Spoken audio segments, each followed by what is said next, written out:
bienvenue à tous pour ce troisième Green Talk organisé par l'Agence Verte. Je m'appelle Arnaud de Saint-Simon, je suis ravi de vous retrouver extrêmement nombreux. C'est un très très beau succès, c'est notre troisième talk, mais c'est de loin on va dire le plus plébiscité. On vit une période difficile d'incertitude et de débat. Il y a l'incertitude sanitaire dont on parle tous, le retour à l'école, les déplacements, etc. Mais il y a une grande controverse qui est plutôt dans les médias sur la sortie de crise. Alors, il y a évidemment tous ceux qui sont tentés de repartir de plus belle comme avant, relancer au plus vite l'économie, soutenir massivement les grands secteurs. On a vu l'automobile là encore cette semaine, les grands secteurs pourvoyeurs d'emploi, les secteurs sensibles aussi, la santé, l'éducation dont on a beaucoup parlé. Il faut redresser les finances et puis aussi, on a envie de se faire plaisir. Après chaque crise, on constate un fort rebond des émissions de CO2.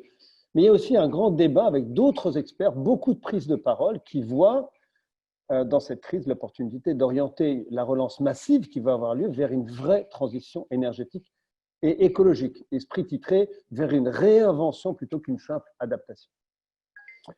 Alors, ces plans de relance seront d'une ampleur qui n'arrive qu'une fois par siècle. C'est donc une opportunité de structurer l'économie. Mais quand on parle de cette relance, de quoi parlons-nous? Nous parlons d'une relance systémique. Nous parlons d'une problématique systémique. Il y a 3 enjeux majeurs.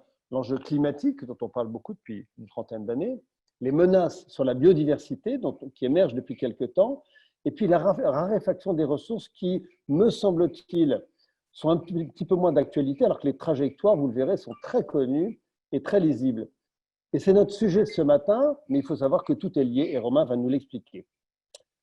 Alors, Jacques Huybrecht, lui, qui apparaît à l'écran, là, il est fondateur de l'association de dirigeants progressistes entrepreneurs d'avenir et il a publié un long manifeste sur son site et dans la presse pour réconcilier écologie, ou plutôt vivant, il dit, et économie. Une des solutions, c'est donc l'économie circulaire. Romain Ferrari est un des grands spécialistes en France du sujet. Il est entrepreneur, il est président de la Fondation 2019 et il nous déclinera les grands principes de l'économie circulaire. Il nous expliquera aussi quels seraient les efforts à faire, mais aussi les gains qu'on peut en espérer. Et puis finalement, est-ce que la période qu'on vit est favorable ou nous donne quelques espoirs? Et puis l'économie circulaire, pour certains, c'est une utopie de décroissant. Ben, pas du tout, nous dira Joël Tronchon, qui est directeur du développement durable du leader mondial de l'électroménager OSEB et qui est très engagé sur ce sujet. Et puis, en fin de conférence, bien sûr, on prendra vos questions. Mais je voudrais d'abord passer la parole à Sophie, qui est donc en haut à gauche, Sophie Ninziati, qui est directrice générale de l'Agence Verte. Sophie, pourquoi est-ce que tu as voulu et tenu à organiser cette conférence sur ce sujet? Alors, bonjour à tous déjà, je suis ravie de vous accueillir pour cette conférence. Pourquoi on a tenu? En fait, c'est assez simple, c'est l'Agence Verte, ce qui nous guide depuis 28 ans, qui n'a pas changé. C'est assez ambitieux, mais c'est notre mission qui est communiquer pour changer le monde. Alors, depuis tout ce temps, on se mobilise pour faire émerger des grands sujets de société et accompagner les acteurs justement qui font bouger les lignes. Et on trouvait ça important et plus que jamais nécessaire, comme tu le rappelais, aujourd'hui, à l'heure des choix pour la relance et des plans de soutien, justement, d'accompagner ce mouvement à faire les bons choix. L'économie circulaire, pourquoi? Parce qu'on est convaincu qu'elle apporte des solutions aux défis climatiques et même écologiques. Et qu'on avait envie, on avait besoin, on trouve, d'une vision réaliste comme celle qui va être apporté ce matin, comme le rappelait Romain, pour pouvoir emmener toutes les entreprises. On a besoin de réinvention. Voilà, donc c'est notre contribution à ces débats. C'est vraiment notre façon d'exercer notre métier. On a envie de se saisir de ce sujet à l'agence, d'aider aussi les acteurs qui proposent des solutions d'économie circulaire à développer leurs idées. Peut-être cette génération, j'aimais bien, il y a un titre du magazine So Good qui parle de la génération solution que j'ai vu hier, et c'est vraiment, voilà, ce sont ces acteurs qu'on a envie d'accompagner. Et puis, évidemment, prendre part au débat national, faire bouger les lignes, peut-être créer un terrain favorable, c'est aussi notre façon de travailler. avec du plaidoyer et de l'influence, et mettre en relation des acteurs différents, que ce soit des ONG, des entreprises. Voilà, donc je pense que c'est ce rôle qu'on joue ce matin et ben, j'ai hâte d'écouter Jacques et Romain. Je vous laisse la parole pour démarrer sans plus tarder nos échanges.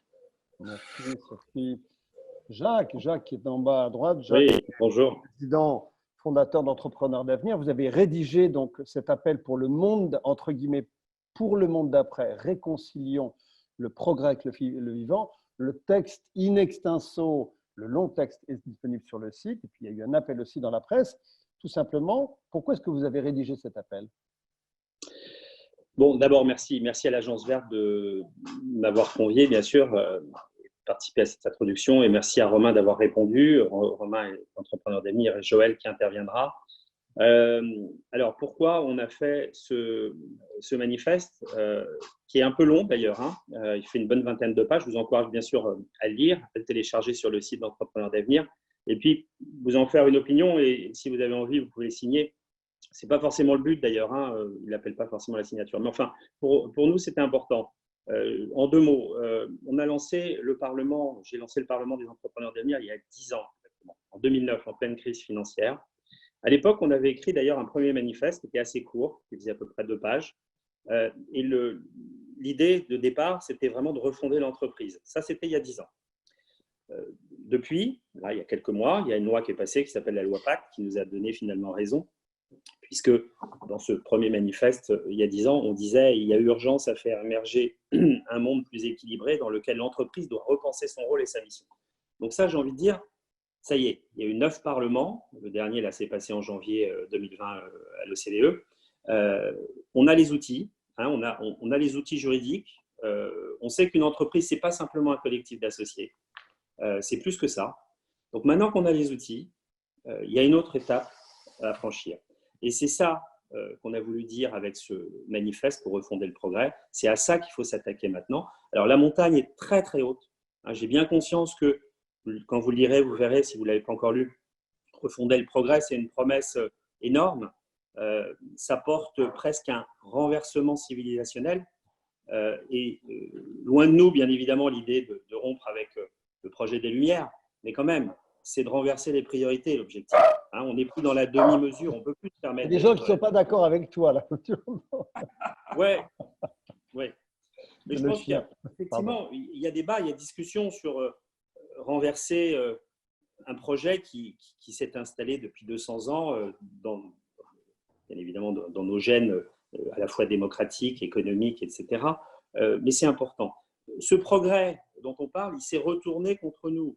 Il faut bien quand même le constater, les scientifiques le constatent maintenant depuis des dizaines d'années, il s'est retourné contre nous puisqu'il menace notre existence sur cette planète et il menace tout le vivant sur cette planète. Donc, le postulat de base qu'on s'est fixé, en tout cas pour les années à venir, pour nos travaux, les travaux du Parlement et de tous ceux qui voudront nous suivre, c'est de dire qu'il faut réconcilier notre humanité avec le vivant. Et donc, bien évidemment, si on est entrepreneur, si on est entreprise, si on est acteur, si on est intrapreneur d'avenir, on doit participer à cette réconciliation. Humanité et même le progrès. C'est ça la philosophie du. Tu as osé ce mot, réconcilier le progrès. Réconcilier le progrès avec le vivant. Réconcilier. Alors, simplement pour faire très très vite, parce que je laisserai la parole à Romain après, il y a trois piliers dans ce manifeste. Le premier, c'est de dire, et c'est une tâche énorme, il y a un tournant de la modernité à opérer. Il faut réconcilier le progrès technique, le progrès scientifique et le vivant. Donc, nous attendons des chercheurs, nous attendons des univers scientifiques de se relier à cet objectif de régénération des écosystèmes, de régénération du vivant. Alors, bien évidemment, c'est un projet important. Il y a d'ailleurs des tensions au sein du monde scientifique et technique là-dessus. Sachez simplement que technique et nature a la même étymologie. Donc, c'est très intéressant. C'est naître, engendrer. C'est ça l'étymologie de ces 2 termes. Donc, ils ne sont pas totalement incompatibles. Nature et technique peuvent fonctionner ensemble. On a inventé, j'ai envie de dire, une inventivité sobre. C'est un peu ça l'objectif de ce manifeste. Et d'ailleurs, les scientifiques deviennent de plus en plus des éclaireurs, des vigies. Regardons les scientifiques du GIEC qui participent depuis des dizaines d'années à des rapports édifiants sur l'état du réchauffement climatique. Regardez la plateforme constituée des scientifiques de l'IPBES. Regardez tous les collectifs de scientifiques qui se mobilisent de plus en plus pour nous alerter sur ces enjeux-là. Donc la science peut aussi nous sauver. Mais attention, ne soyons pas dans un postulat de science dogmatique, sortons de ça et entrons dans une nouvelle modernité réconciliée avec le vivant.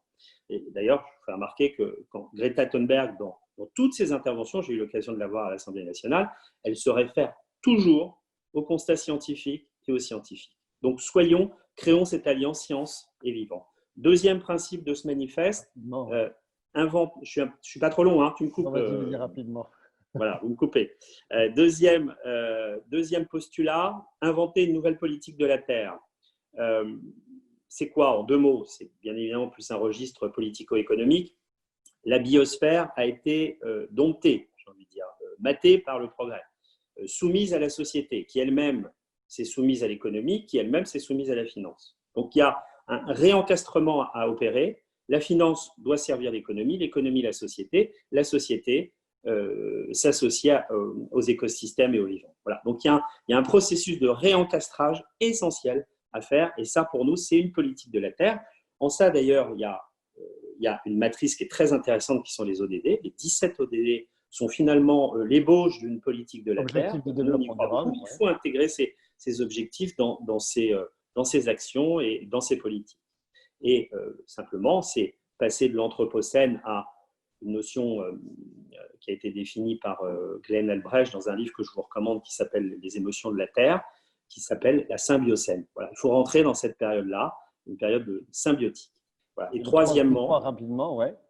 Et troisièmement, je termine. Il y a un travail, et là on va en arriver à l'économie circulaire, il y a une économie régénérative à créer, il faut créer ces conditions-là.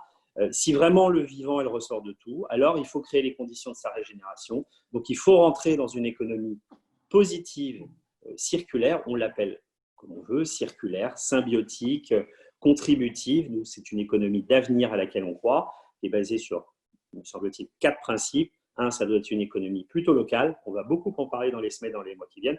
La localisation, je ne dis pas peut-être tout relocaliser, mais en tout cas, le local est beaucoup plus positif en termes d'impact. Deuxièmement, c'est une économie collaborative. Il y a tout un tas de projets aujourd'hui qui émergent et la collaboration est un des éléments de cette économie régénérative. Troisièmement, une économie fonctionnelle, passer plus à l'usage qu'à la propriété. Et pour finir, symbiotique, c'est-à-dire s'inspirer du vivant. Voilà. Et pour ça, il faut beaucoup d'argent à mettre sur cette économie, des outils. Il faut comptabiliser tout ce qui n'est pas comptabilisé aujourd'hui. Ça, c'est vraiment un énorme chantier, la comptabilité du vivant, et des gouvernances vivantes, des gouvernances qui vont avec cette économie-là, moins pyramidale, plus horizontale, libérée, holacratique. On fait ce qu'on veut. En tout cas, on horizontalise les gouvernances. Voilà, terminé. Merci Jacques pour ton engagement qu'on sait et contributif et durable. Juste parce que je vois beaucoup de gens qui sont arrivés, j'ai oublié de vous dire, donc nous allons maintenant faire la conférence avec Romain. Ensuite, Joël Tronchon, directeur du développement durable de SEB, interviendra pour nous donner un éclairage sur son expérience. Ensuite, bien sûr, on prendra des questions-réponses. Donc, je vois que le fil conversé là se nourrit beaucoup.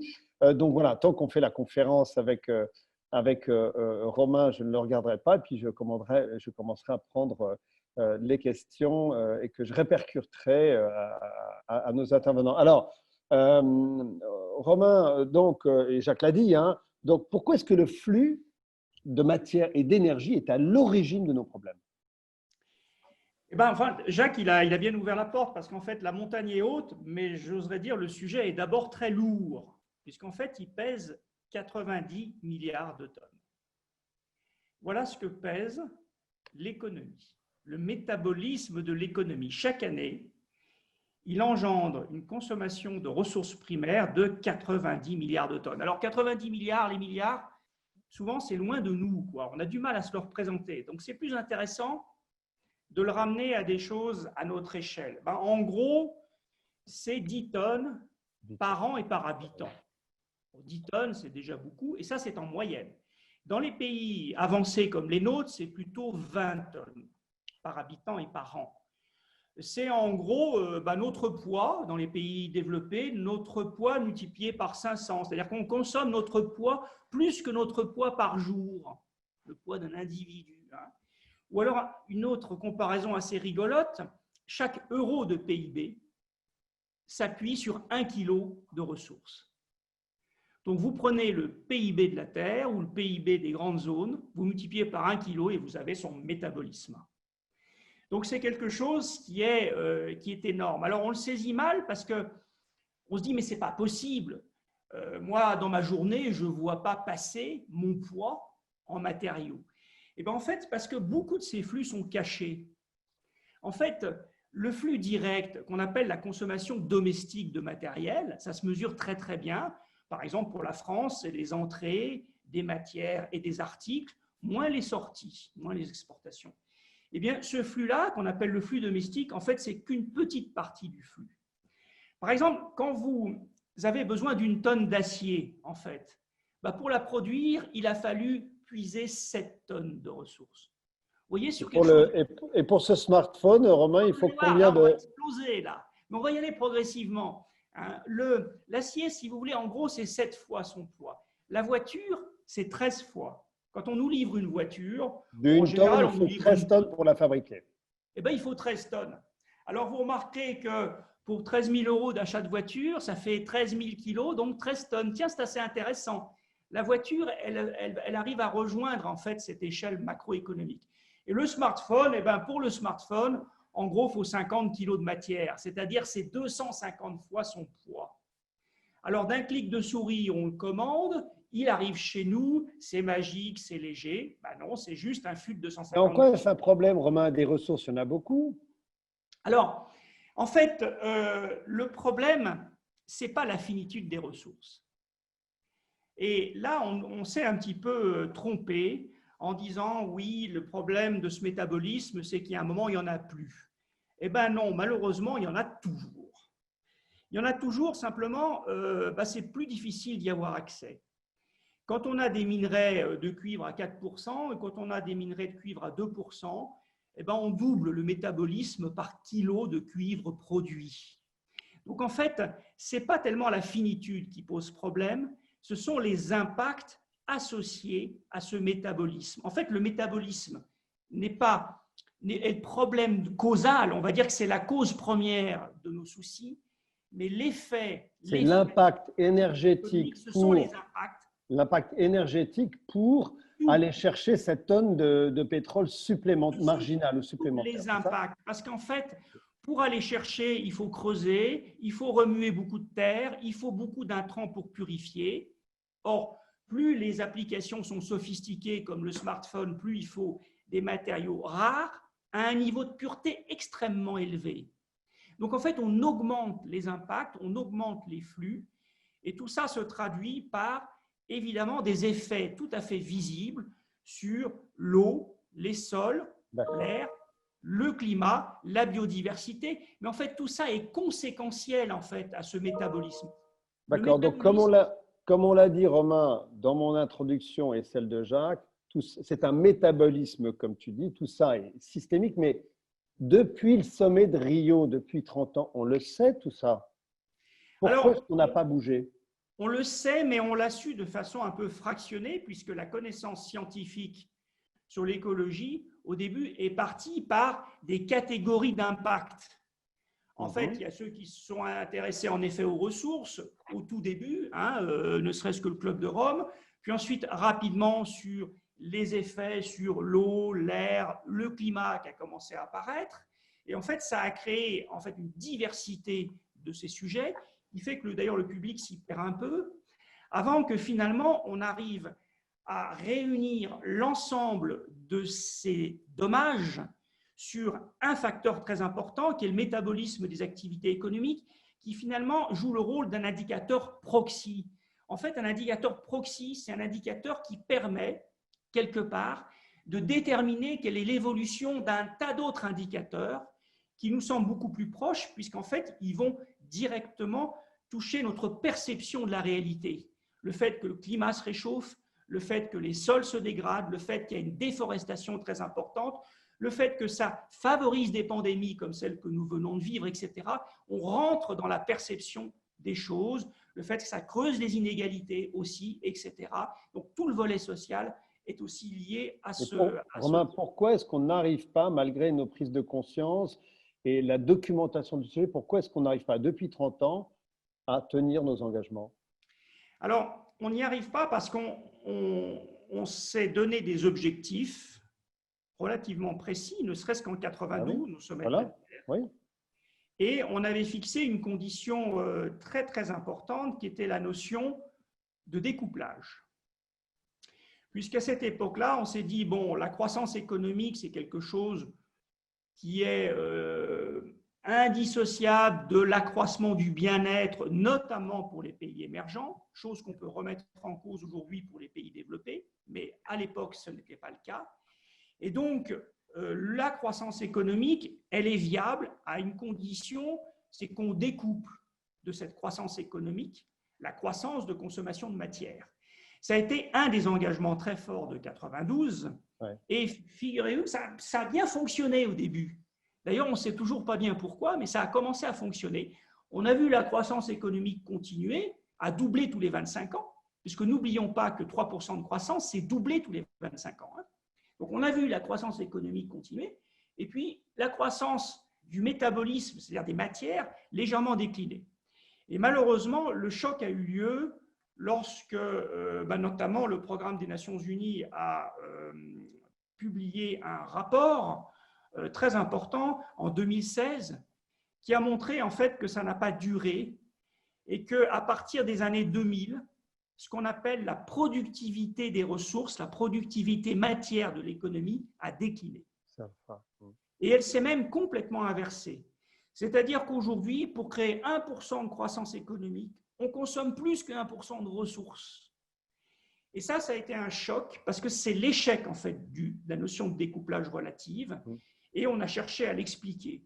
Alors, il y a plusieurs façons de l'expliquer, il y en a principalement deux. C'est que, notre économie est de plus en plus sophistiquée en termes de biens de consommation. Donc, en gros, on consomme des choses plus rares et on l'a vu.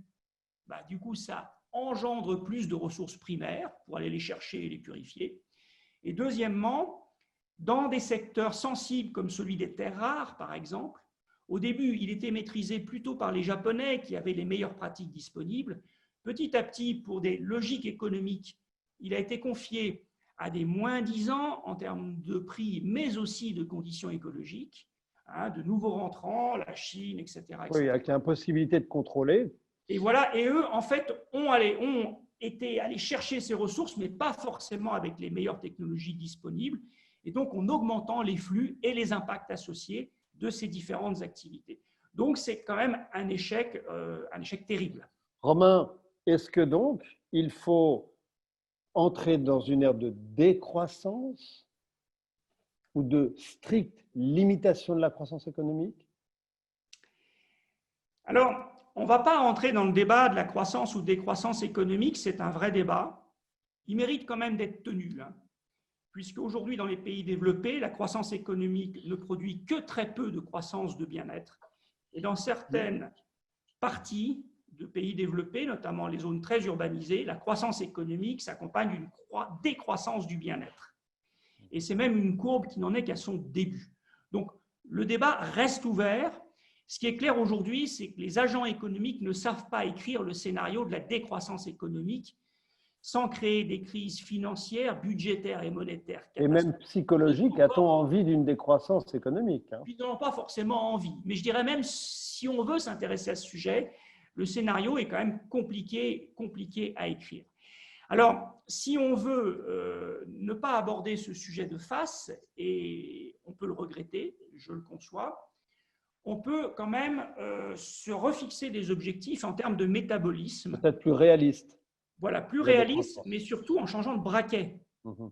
Puisque là, on n'est plus sur un découplage sympathique, on va introduire une notion de facteur de réduction de la consommation de matière et d'énergie par unité de richesse, par unité économique.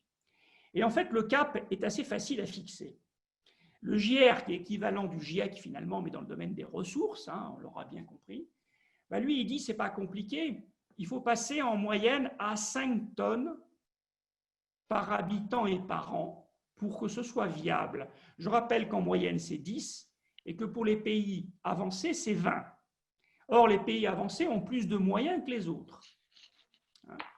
Alors, 20, pour passer de 20 à 5, c'est donc un facteur 4 de réduction. Voilà. On n'est plus sur un découplage, on est sur des facteurs de réduction. Or, ça va prendre du temps. Ça va au moins prendre 25 ans. Donc, en 25 ans, comme l'économie aura doublé, ben, ce n'est pas 4 qu'il faut réduire, c'est 8, c'est un facteur 8. Alors, vous me dites, là, je délire complètement. Ben, c'est peut-être pas si impossible que ça si on arrive à combiner toutes les stratégies de l'économie circulaire, mais je dirais toutes, c'est-à-dire pas simplement la stratégie de recyclage. Alors justement, c'est l'occasion de définir ce qu'est l'économie circulaire et en quoi est-ce qu'elle peut permettre de répondre à cet objectif. Alors le problème, si vous voulez, c'est que l'économie circulaire, elle a une définition qui n'est pas extraordinaire. Enfin, je parle de la définition politique, hein, la définition du ministère, puisqu'en fait, elle commence par désigne un modèle économique dont l'objectif est de produire des biens et des services de manière durable. Okay. Donc, on sent qu'on a loupé quelque chose, et à mon avis, on a vraiment loupé quelque chose d'important. Alors après, ils disent en limitant la consommation et le gaspillage des ressources. Et la production. Ce sont 4 choses très très claires pour toi, l'économie circulaire. En fait, le problème, c'est que le but de l'économie, finalement, ce n'est pas de produire des biens et services. Je crois que l'élément fondamental, il part de là. Et le premier point de l'économie circulaire, c'est de dire que les agents économiques ont pour objectif de fournir des unités d'utilité et de bien-être. C'est ça, en fait, qu'on pose sur la table. Et ceux qui font vraiment du marketing le savent. En fait, l'entreprise n'est pas là pour produire des articles ou produire des services primaires. On est là pour produire des unités d'utilité et de bien-être, ce qui pose la question, quelles sont les conditions d'une vie bonne dans un environnement sain et agréable, et ce qui rejoint la réflexion de Jacques Hubrecht. C'est bien cette notion-là qu'il faut mettre en perspective. Et si le premier objectif de l'économie circulaire, c'est de le faire mieux avec 2 fois moins de matériaux, et bien là, on sait faire. On sait faire au travers de l'éco-conception, mais on sait même faire au travers de l'évolution de nos modes de consommation, production, et je mets consommation avant. Par exemple, on est même capable de le faire pas avec un facteur 2, mais un facteur à 2 chiffres, c'est-à-dire un facteur 10 ou un facteur 20 de réduction. Je prends juste un exemple, j'ai soif. Bon, ben, je prends un verre d'eau. Au robinet ou à la bouteille, c'est en gros un facteur 10 à 50. Ce n'est pas compliqué. Je suis capable de multiplier par 10. D'accord. Donc, une baguette de pain, je peux y aller en vélo. Donc, par rapport à la voiture.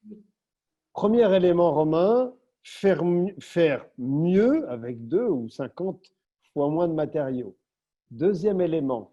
Alors, deuxième élément. Deuxième axiome de l'économie circulaire. Voilà, il y a bien un moment, il va falloir revenir à la matérialité des choses. Hein. On ne va pas vivre d'amour et d'eau fraîche pour résoudre tous les problèmes d'utilité et de bien-être. Donc, il y a un moment, il y a des ressources. Les ressources, on peut aujourd'hui les prolonger. Ouais.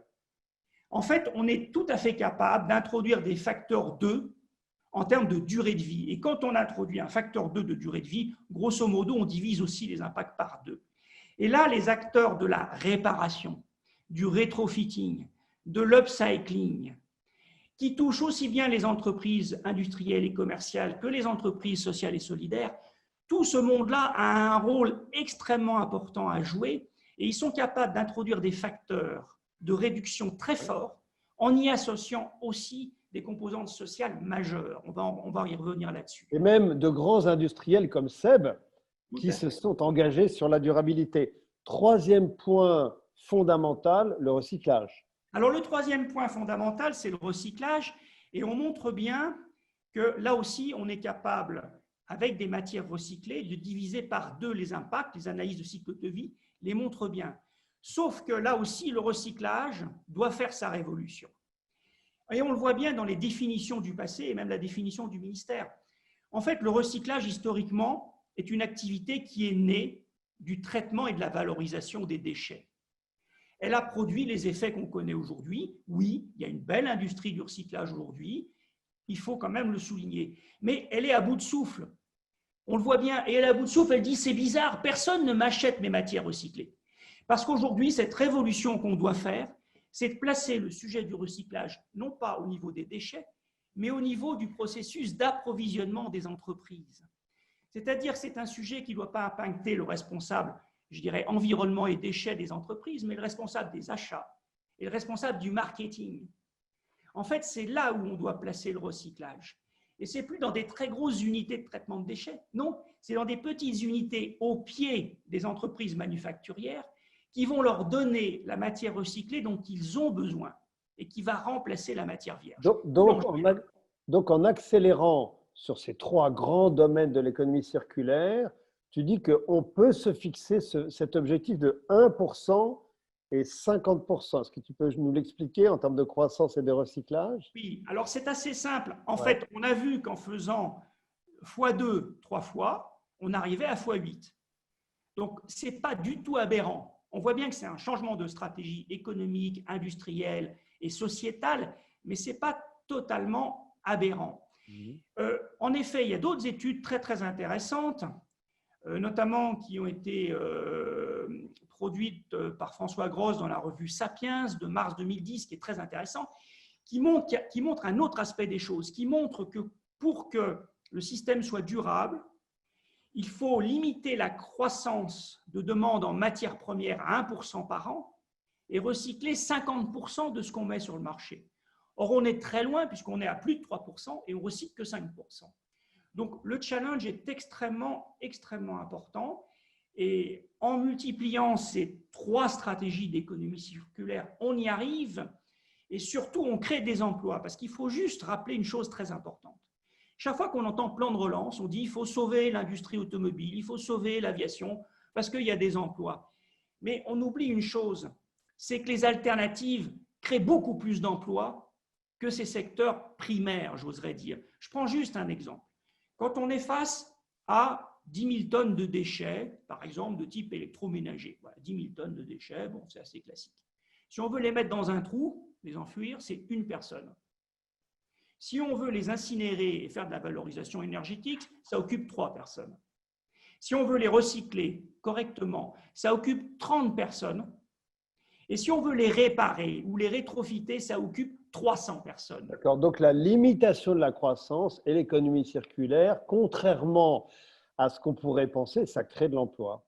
Ça crée de l'emploi et je vais même dire à la limite de cette stratégie, c'est peut-être qu'on aura du mal à pourvoir ces emplois dans la multitude des compétences et des qualifications qu'il faut. Et le vrai sujet est là. Alors, Romain, pour avancer sur ce sujet, parce qu'on est d'accord sur les constats, on est d'accord sur l'intention, on est d'accord sur l'envie, mais comment est-ce que concrètement, on peut aider les industriels? Toi, un de tes grands combats, c'est les externalités et la TVA. Est-ce que tu peux nous expliquer cette solution-là? Alors, en fait, oui, on a vu très clairement qu'on a les capacités techniques, capacités scientifiques, etc. Donc, ce n'est pas du tout un problème de connaissance aujourd'hui. Comment est-ce qu'on change la règle économique via les externalités de la TVA? Juste pour être sûr, une solution concrète. Le sujet que tu abordes, il est fondamental parce qu'en fait, ce qu'on ne se rend pas compte, c'est que ce métabolisme des activités économiques, il a un logiciel. Il a un système d'information qui le guide. Et en fait, c'est l'économie. L'économie, c'est le système d'information du métabolisme des activités économiques. C'est-à-dire que si on ne change pas les règles économiques, le métabolisme ne changera pas. Pourquoi? Parce qu'à chaque moment, un producteur ou un consommateur, il fait une analyse coût-bénéfice, il fait une analyse de payback, il fait une analyse de retour sur investissement, et ça passe ou ça ne passe pas. Et donc, tant que les règles économiques ignorent, en fait, on a parlé des flux cachés, mais la règle économique ignore les coûts cachés. Voilà, ce qu'on appelle les externalités. Tous les prix des transactions sont faux, sont complètement faux en fait. Et chaque fois qu'on veut y ramener de la vérité, on est obligé de le faire sur le plan extra-financier, ce qui est une aberration totale parce que du coup, le système continue à fonctionner avec son algorithme, avec son logiciel du passé de l'économie linéaire. Et ça, on peut donner des exemples très très simples. Quand on achète par exemple une tonne d'engrais chimiques azotés, ça vaut 1 000 €. On le met dans le champ, ça va engendrer un coût public de 50 000 €. Rien que cette activité, ça coûte 50 milliards à la France. Et comble de tout, c'est qu'il y a une TVA réduite sur cet engrais à 5,5. C'est-à-dire qu'on voit le côté aberrant. Alors pourquoi on changerait? Pourquoi on passerait à l'agroécologie? On éviterait d'utiliser cet engrais chimique. C'est quand même couillon, il y a de l'azote dans l'air, il y a tout ce qu'il faut, il y a des micro-organismes et le vivant sait parfaitement faire la biosynthèse de l'ammoniac et le donner aux plantes. Mais ça, c'est une reconversion qui a un coût. Et dans l'agriculture intensive, eh ben, ça ne marche pas. Ces externalités, il y en a partout. Donc toi, tu proposes de prendre en compte ces externalités. Comment? Ben oui, parce qu'on est en situation de concurrence Comment on déloyale. fait? D'après les règles comptables. Celui qui répare, celui qui veut produire bien, etc., il y a un moment, il se dit, c'est bizarre, je suis plus cher que l'autre. Et quand on lui explique ce problème des externalités, il se dit, mais je ne comprends pas. Moi, j'ai diminué des coûts publics et l'autre, il a augmenté les coûts publics. Donc, on est en situation de concurrence déloyale. Et donc, finalement, c'est quelque part ces offres responsables, souvent ne peuvent s'adresser qu'à des niches d'alter-consommateurs, de nouveaux modes de consommation, qui acceptent de payer un peu plus cher une offre responsable. Mais ça a des limites, tout ça, surtout dans les conditions difficiles dans lesquelles on vit. Donc, il faut modifier, en fait, le signal prix. Il faut introduire des éléments qui viennent corriger cette défaillance des marchés, cette concurrence déloyale qui ne prend pas en compte les externalités. Et ça, c'est la TVA circulaire, par exemple. Voilà, ça peut être la TVA circulaire. Tu peux nous dire ce que c'est que la TVA circulaire, qui est quand même, on va dire, la mesure principale pour corriger ces externalités? Alors, c'est très simple. Quand un produit responsable est plus cher qu'un produit standard, imaginons qu'avec une TVA réduite de moitié, ils reviennent à un prix raisonnable. Le consommateur est ravi. Le producteur est ravi, puisqu'il se retrouve dans des situations de marge normales. Mais Bercy n'est pas content, puisque Bercy va dire, vous êtes gentil, mais réduire la TVA, c'est une dépense fiscale. Eh bien, nous apportons la preuve que la transaction raisonnable, c'est-à-dire que le produit ou le service raisonnable, s'il se développe, réduit les coûts publics parce qu'il comprend moins d'externalités. Et donc, à Bercy, de mettre dans la balance le fait que si cette offre se développe, ça réduit les coûts publics, bien au-delà en fait, de la dépense fiscale qu'il consent pour la baisse de cette TVA. C'est toute la logique de la TVA circulaire.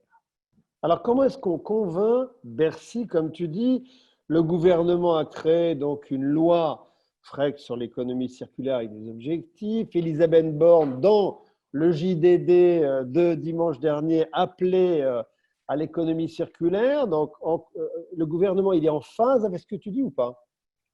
Alors, je pense qu'en effet, c'est plus une question de gouvernance que de Bercy. Parce que Bercy a le beau rôle là-dedans, mais Bercy ne fait que ce qu'on lui demande de faire. Bercy a une logique budgétaire à l'année. Voilà. Donc déjà, il faut pouvoir agréger des comptes. Quand des pratiques de production-consommation ont un impact positif sur la santé et le bien-être, ça ne rentre pas toujours directement dans les comptes de Bercy. Donc, il y a déjà. Alors, comment on fait? Ensuite, les bénéfices ne sont pas toujours dans l'année. Il est très clair que quand une offre responsable se développe, les bénéfices sur la santé et le bien-être des consommateurs et des citoyens vont venir les années suivantes. Lui, on lui a dit non, vous ne regardez pas, vous avez une logique budgétaire. Donc, il faut lui ouvrir les œillères. Et ça ne viendra pas de Bercy. C'est politique. Ça viendra bien du gouvernement. Ensuite, il faut apporter la preuve, parce qu'une dépense fiscale, c'est aussi un coût public. Donc, nous avons fait un proof of concept de cette approche de la TVA circulaire, copubliée avec l'ADEME, cofinancée avec notre fondation et l'ADEME, donc c'est quand même sérieux, qui a montré qu'on arrivait à le faire de façon très robuste, et notamment avec des exemples de chez SED dont on parlera tout à l'heure. Donc ça, il faut apporter des éléments très robustes. Ensuite, du côté du gouvernement, je pense que la réflexion, elle est sur la table. Elle a mobilisé l'Assemblée nationale pendant le projet de loi, le dernier projet de loi économie circulaire. On nous a gentiment dit, allez voir au prochain projet de loi de finances. Eh bien, rendez-vous au prochain. Oui, et on sait que celui-là, il va être tendu vu la période. Alors, on pourrait se dire l'Europe, mais je crois que l'Europe, bon, elle a beaucoup d'autres sujets et elle est divisée. Alors, quid des entreprises? Parce que, alors là, pour le coup, fleurissent absolument partout. Après la RSE, fleurissent partout des projets de relance verte. Est-ce qu'ils sont à la hauteur des enjeux? Alors, Au On parle niveau des européen, bon, entreprises c'est toujours qui sont en facile. 92 qui se sont engagées dans le monde l'autre jour. Enfin voilà, toutes les semaines, il y a des collectifs d'entreprises qui prônent une relance verte. Qu'est-ce qu'il faut en penser? Je pense il faut ramener les choses au niveau du pragmatisme. Les entreprises, ce qui guide les entreprises, c'est quand même le pragmatisme. Et le pragmatisme, il est que chaque entreprise, on l'a vu, doit analyser finalement quel est son rôle en termes de production, d'utilité et de bien-être. Là, on va rejoindre le principe des entreprises à mission. Et en gros, quels sont ces leviers sur le métabolisme? Je reviens sur mon métabolisme, parce que toute entreprise, c'est assez rare, mais elle a quand même, enfin c'est rare quand elle n'a pas de métabolisme, c'est ça que je veux dire. Elle doit donc, en fait, ce qu'on appelle la matérialité dans la démarche RSE, qui est un terme qui couvre la matrice de matérialité, quelque chose d'assez fumant, entre guillemets, il faut le ramener au vrai sens du terme. La matérialité d'une entreprise, c'est ses flux. Et je dirais, tout engagement d'une entreprise doit porter là-dessus. C'est d'une part, quelle est sa contribution à l'utilité ou au bien-être au niveau de la société et quels sont les flux qui y sont associés. Et à cette condition-là, on aura vraiment des entreprises qui vont prendre des vrais engagements. Voilà, donc derrière les déclarations, il faut un, des objectifs concrets et deux, du contrôle quand même. C'est beaucoup plus facile à contrôler. Washing quand même. Oui, mais justement, quand on se ramène au métabolisme des activités économiques, c'est très facile à contrôler. Parce qu'en fait, il suffit d'aller au service des achats et on prend toutes les factures. Et en général, derrière les factures qui sont payées, il y a toujours un flux de matière et d'énergie. Donc, il n'y a pas plus simple. C'est pour ça que je n'aime pas tellement cette notion d'extra-financière.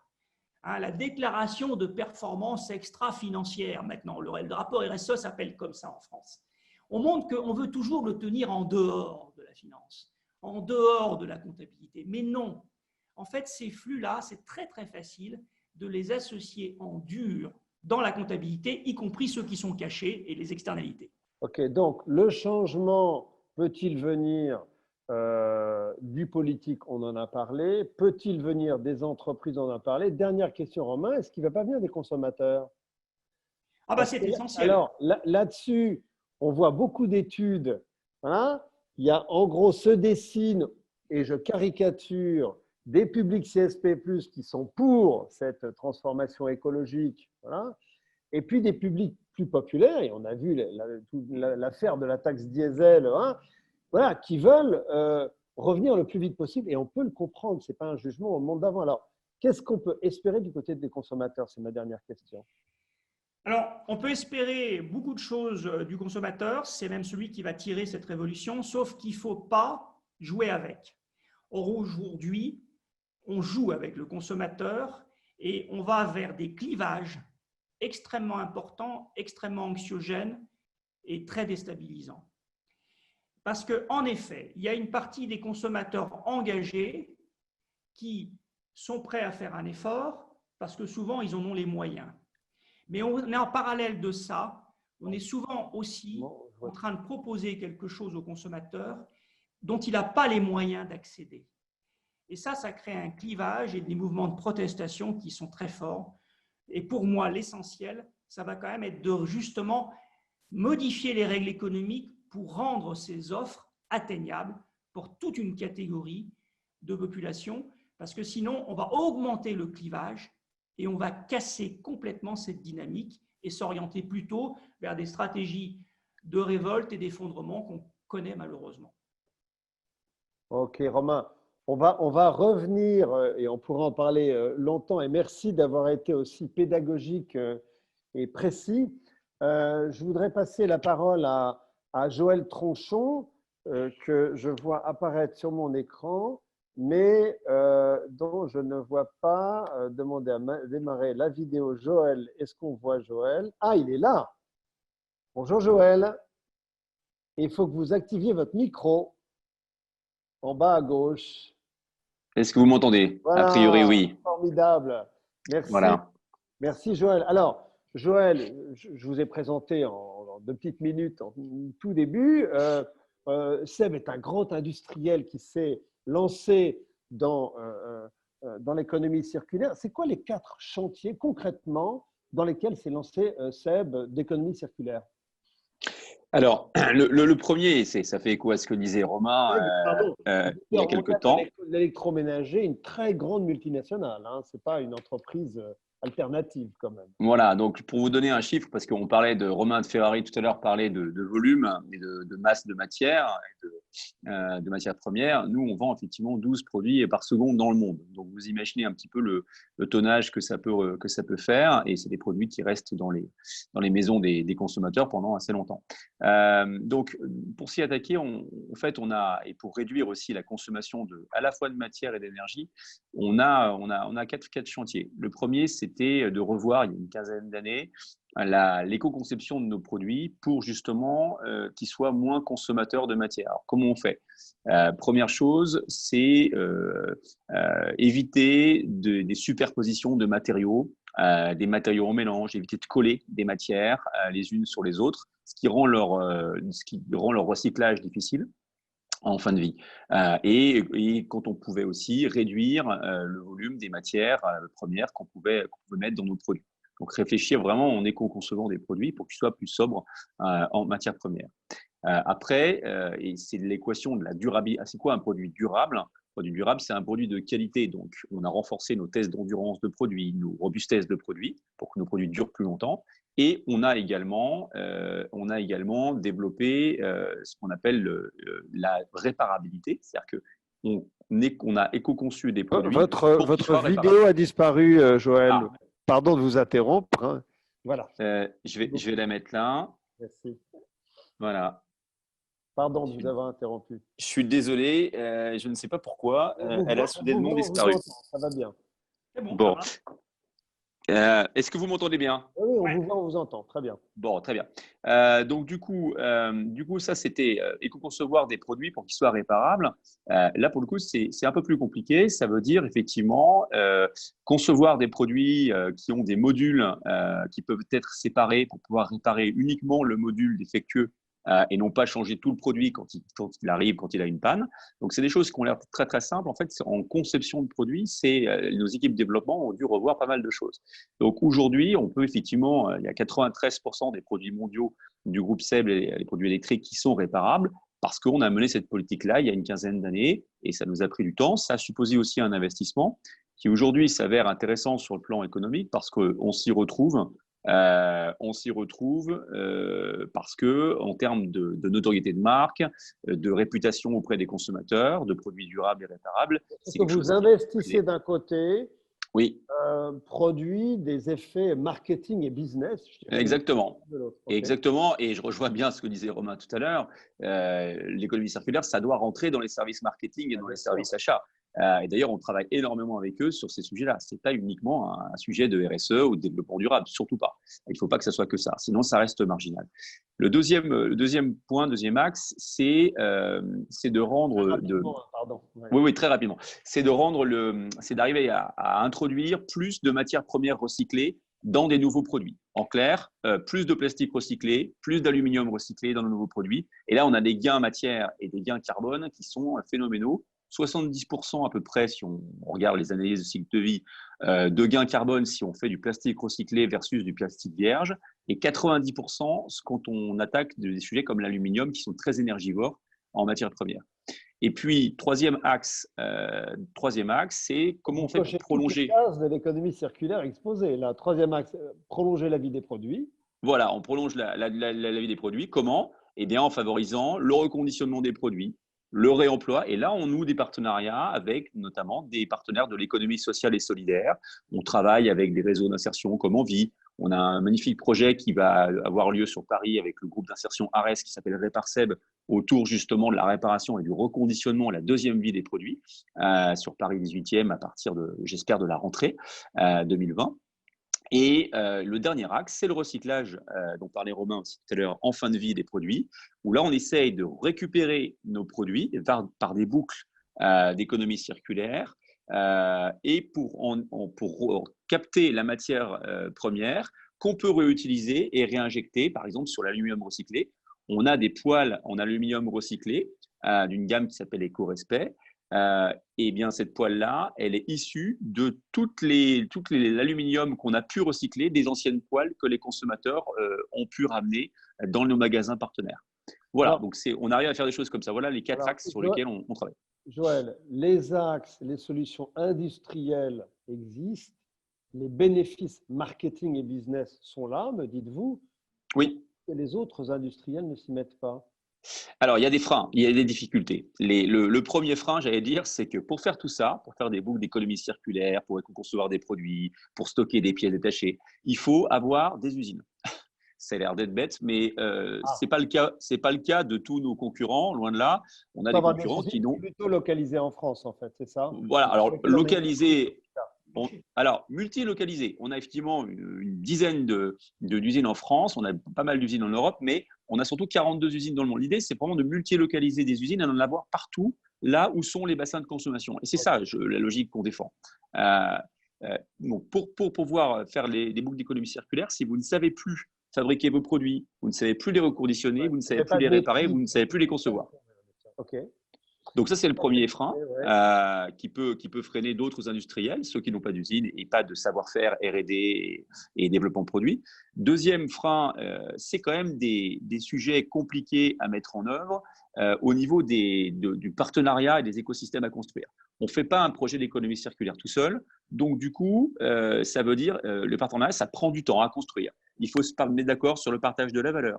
Il faut, et surtout, ces partenariats et ces boucles d'économie circulaire qui incluent de la matière première et des flux, comme le disait Romain, ils ne peuvent pas, malheureusement, pas être identiques au niveau mondial. Vous êtes obligé de refaire des partenariats et des boucles d'économie circulaire pays par pays.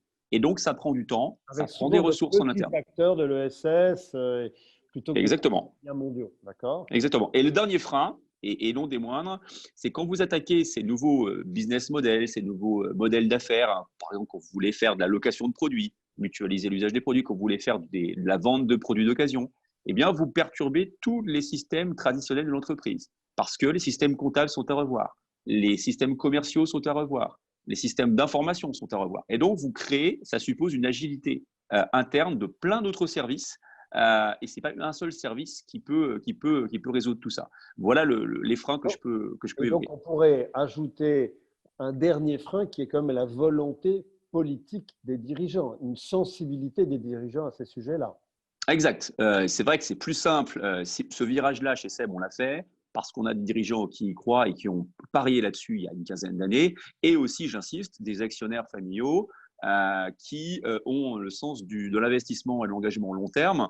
Et ça, c'est essentiel. C'est vrai que dans une entreprise où les choses sont gérées à 3 mois, ça me semble compliqué de prendre ce genre de décision.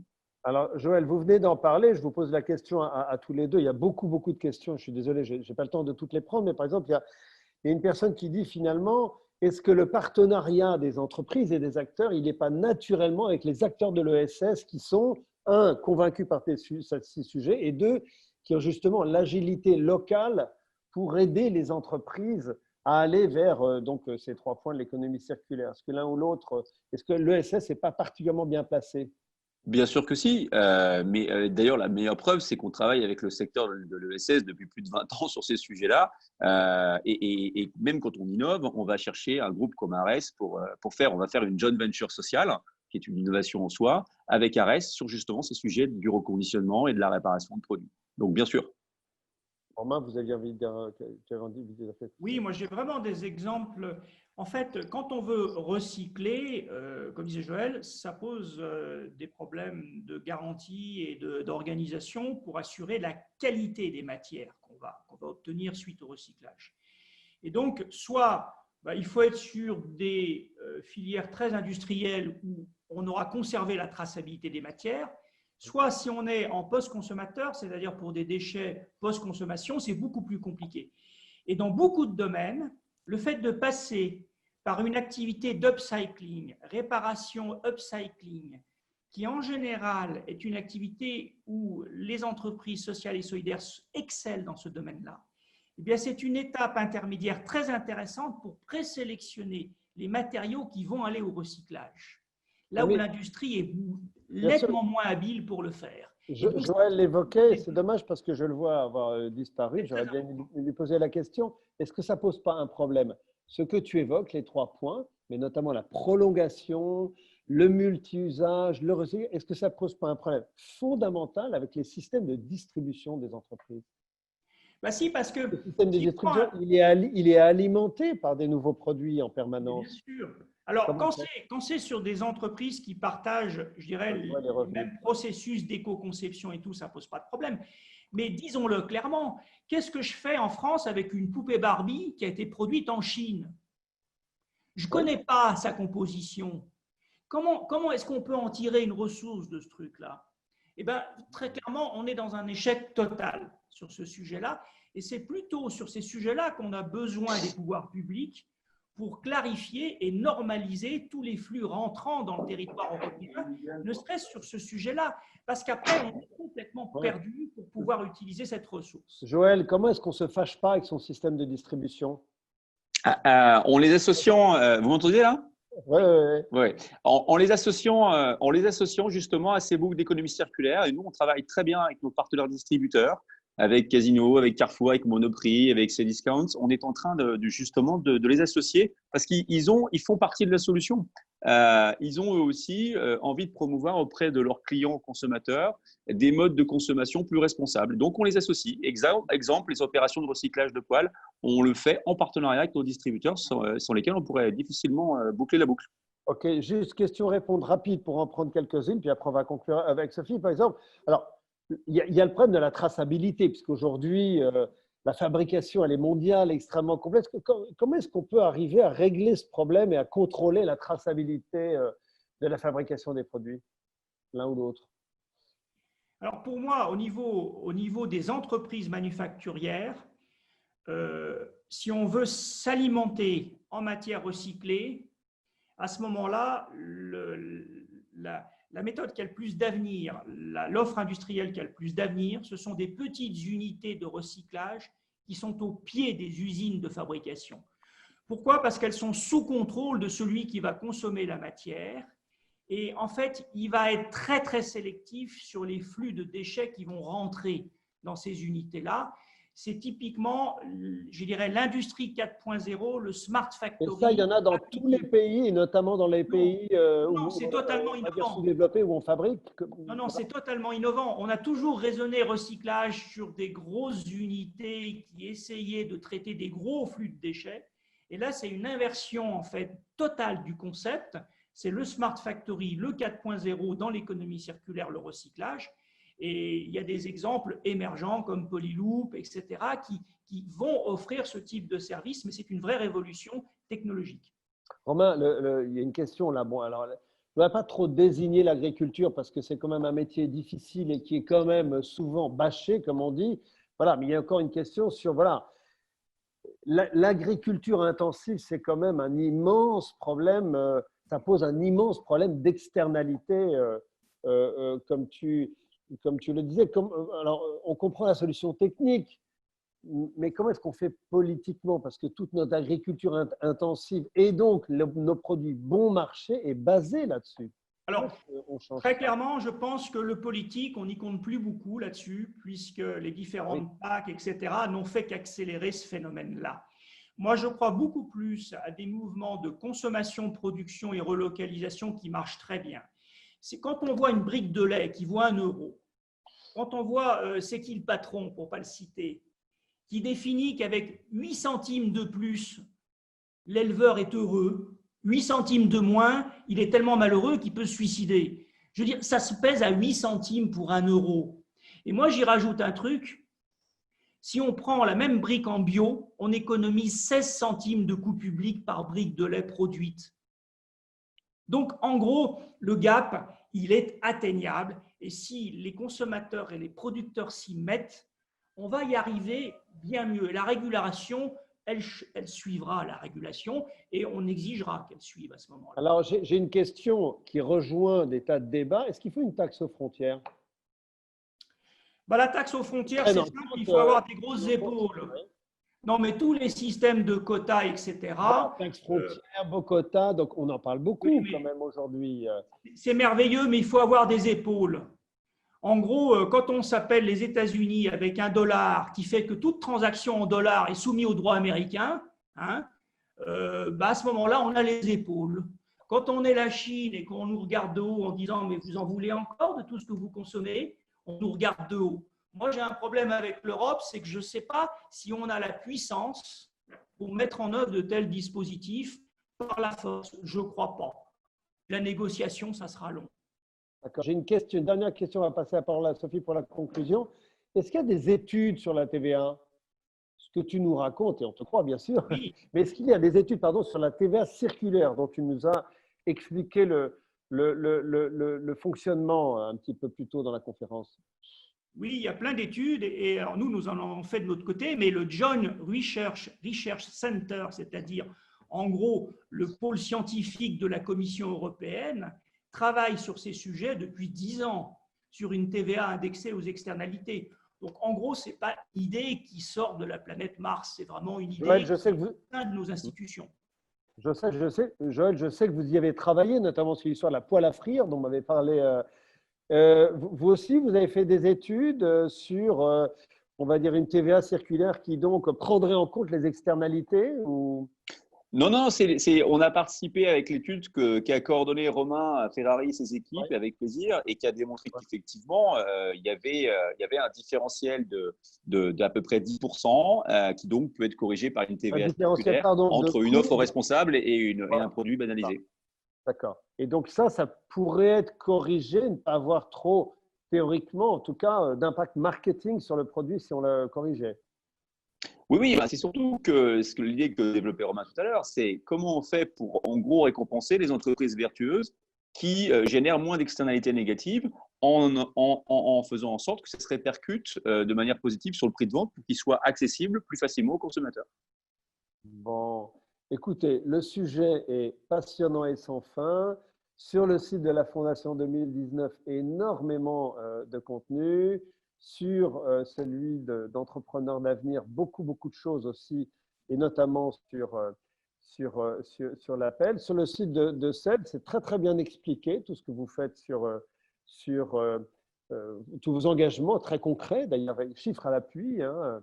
Sophie, on avait promis aux gens qu'on concluait vers 10h, il est 10h03. Qu'est-ce que tu retiens de cette conférence? Sophie Nigeti, DG de l'Agence Verte, qui vient d'organiser ce 3e Green Talk. J'ai des petits problèmes de connexion, je ne sais pas si vous m'entendez. Oui, on t'entend, on te voit, mais c'est un D'accord. petit peu haché. Ouais. Là, c'est mieux? Vas-y. Pas vraiment. On t'entend pas très bien, ouais. Vas-y. Bon, alors difficile tu me fais signe si tu ne m'entends pas et puis je bougerai. Difficile de résumer tous ces débats très riches. Je vois que sur ce sujet de la disparition de la ressource, parce que là, on a aussi parlé de l'impact sur la planète, mais il y a aussi derrière énormément de risques, y compris politiques, parce que et de tensions fortes probablement qui pourraient arriver même entre pays quand la ressource aura disparu. Après, j'avais deux choses qui m'avaient frappé, c'est que c'est un énorme potentiel finalement ce champ de l'économie circulaire qu'il ouvre. Avec des créations d'emplois à la clé, mais pour faire mieux avec moins, donc un énorme potentiel de développement, de déploiement avec cette durabilité et toutes les recherches autour, et puis cette réinvention du recyclage, et donc très riche, très enthousiasmant. Et puis, un enjeu quand même très ambitieux qui est finalement de changer les règles de l'économie pour intégrer. J'aime beaucoup la notion de transaction raisonnable. Et là, donc, ça rejoint sur ce qu'on fait aussi aujourd'hui, c'est-à-dire continuer, maintenir ces actions de plaidoyer, d'influence ou de prise de parole des réseaux comme entrepreneurs d'avenir. Ça, c'est le métier de l'agence. De l'agence et pas que, et des réseaux aussi pour faire pression. Pour vraiment faire bouger les lignes. Voilà. Et puis, j'étais vraiment très enthousiasmée parce qu'on voit quand même qu'il y a des solutions concrètes, comme l'a montré Joël, qui se mettent en œuvre pour des très grands groupes. Quoi. Donc, c'est pas à la marge. C'est pas à la marge. Et en plus, c'est générateur de partage et d'échange, puisque on voit bien que un groupe comme ça embarque avec lui de l'ESS, peut-être des ONG. Donc, c'est aussi comme ça qu'on trouvera la solution. Voilà. Et puis, j'avais envie de pas forcément prolonger ces débats avec probablement un 4e Green Talk parce qu'il y a encore beaucoup de choses à dire. Voilà. Avec grand plaisir. En tout cas, ce qui est encourageant également, c'est l'immense succès en nombre de participants aujourd'hui, qui se comptent par centaines, à cette conférence. Merci à tous. Merci Sophie. Merci Jacques, que je ne vois plus. Jacques, vous regarderez sur le site d'Entrepreneurs d'Avenir qui vous donne un rendez-vous également le 5 juin pour un événement Entrepreneurs d'Avenir. Merci à tous et merci à tous pour votre participation. Et pardon de ne pas avoir pu prendre toutes les passionnantes questions, mais que vous pouvez lire les uns et les autres. Puis alors au prochain Green Talk, Sophie. À bientôt. Au revoir, merci.